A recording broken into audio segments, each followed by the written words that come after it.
pourquoi je me suis mise sur les réseaux. Pourquoi tu t'es mise sur TikTok? Pourquoi tu t'es mise sur Insta? Il y a plusieurs raisons. Une des raisons principales, je me suis beaucoup souciée toute ma vie du regard des gens. J'avais peur en fait.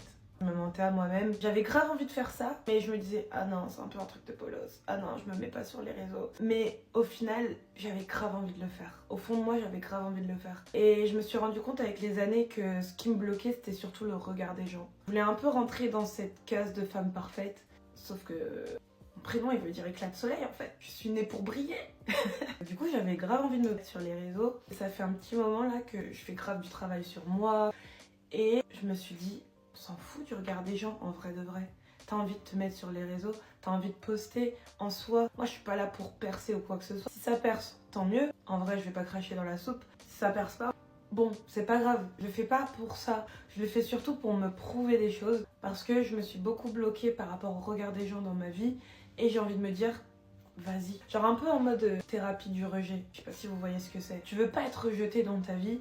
Tu veux pas blesser les gens. Tu veux pas ne pas correspondre aux critères un peu de la société. Et du coup, je me bouscule un peu là-dedans et je me dis, vas-y, rejet. Tu sors une vidéo, tu fais 200-300 vues, rejet, c'est pas grave. Rassoul. Bref, c'est pas grave de sortir une vidéo, de pas avoir beaucoup de vues, de pas avoir beaucoup de likes. Je persiste là-dedans parce qu'en fait, créer du contenu, ça me plaît. Poster sur les réseaux, ça me plaît. Je fais des rencontres avec des meufs, principalement.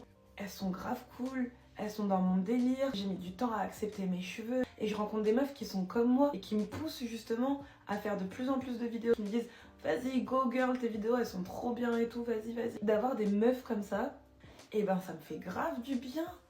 Donc je me dis, avec tout ça, pourquoi je m'arrêterais de faire ce qui me plaît juste pour le regard des gens?